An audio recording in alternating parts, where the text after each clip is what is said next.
Синоќа градоначалникот на општина Кочани Радко Димитровски оствари средба со жителите од местната заедница на Прибачево.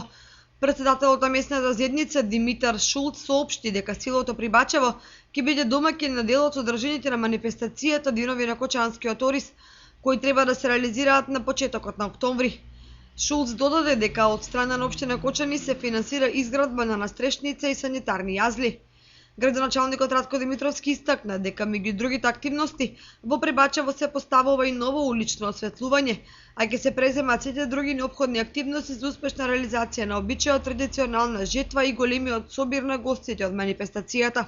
Организацијскиот одбор на манифестацијата ќе има поддршка од црковниот одбор и од членовите на советот на местната заедница.